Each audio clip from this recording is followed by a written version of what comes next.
Hey everyone, Devin here with Backcountry Exposure. We're talking about mistakes that even experienced backpackers make out on the trail. And mistakes are common regardless of your experience level. You're not exempt from making mistakes when you go backpacking. So mistake number one is just not prepping your gear ahead of time before a backpacking trip that can result in some kind of failure. This happened to me on a most recent backpacking trip that I went on.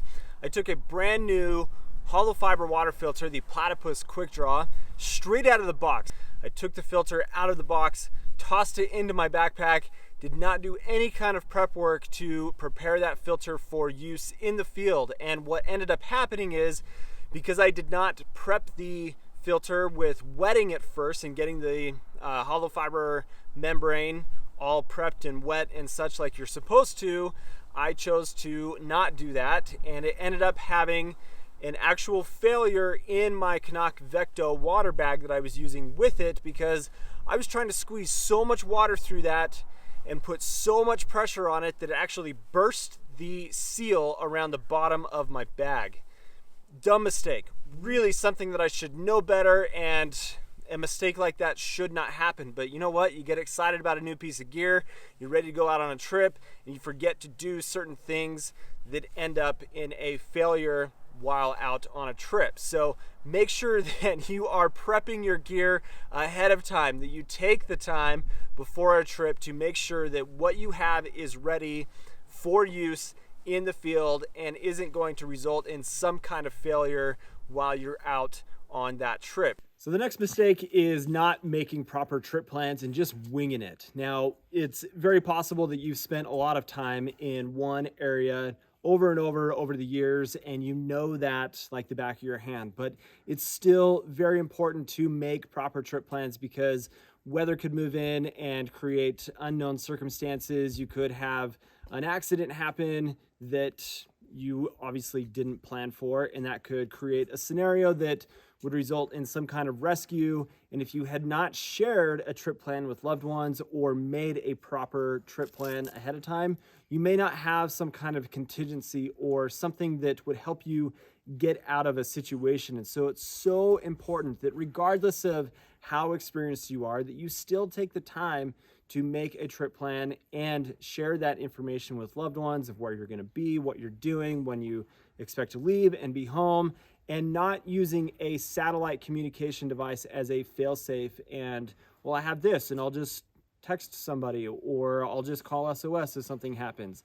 That's not the reason for a satellite communication device. You need to make a proper trip plan. So the next two mistakes are pretty simple in concept, and the first is being overconfident in gear and pushing it beyond its limits.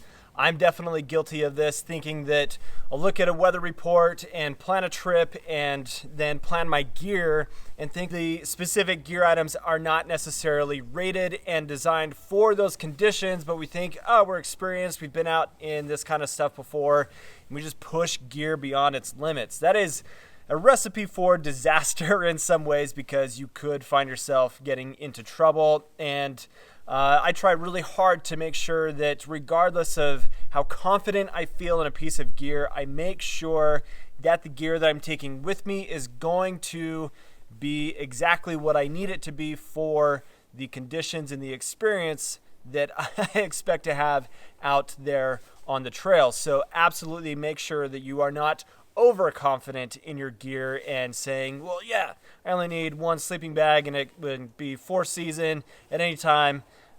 It's just something that could end in a bad situation. So try not to be overconfident in gear.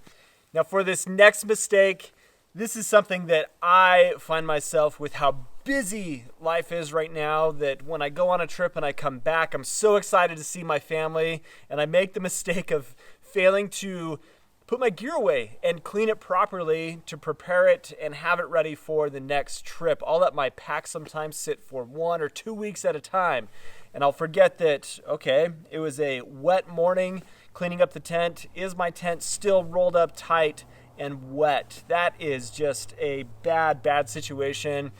I don't always take care of my water filter the way that I should to prepare it for long-term storage, and just other pieces of gear that really should be cleaned and prepped and put away properly to be ready for the next trip, and also to protect them so that they are just going to have the longest life possible, as those pieces of gear are designed to provide to a backpacker. So make sure that you don't do what I do and put your gear away, clean it, and have it ready for the next trip. Now, the final mistake that I find experienced backpackers making is something that is a little bit touchy of a subject, but I think it's important to talk about, and that is passing judgment onto new backpackers who do not hike the same way that you do.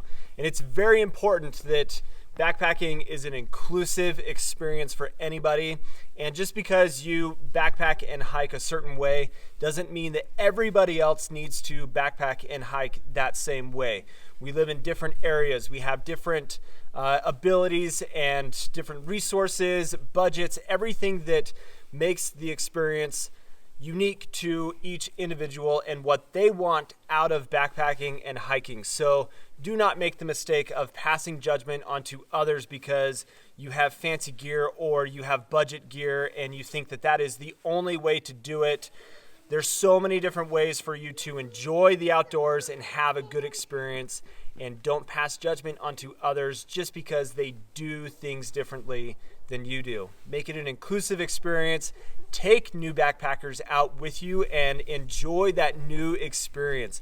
It's so much fun to take people who have never experienced the backcountry before and give them an opportunity to experience what we as experienced backpackers who do this all the time love and enjoy so much about it. It's so important to share that with others. So thank you guys so much for watching today. If you're not subscribed, you know what to do. Hope you have an awesome day. We'll catch you on the next one. See you later.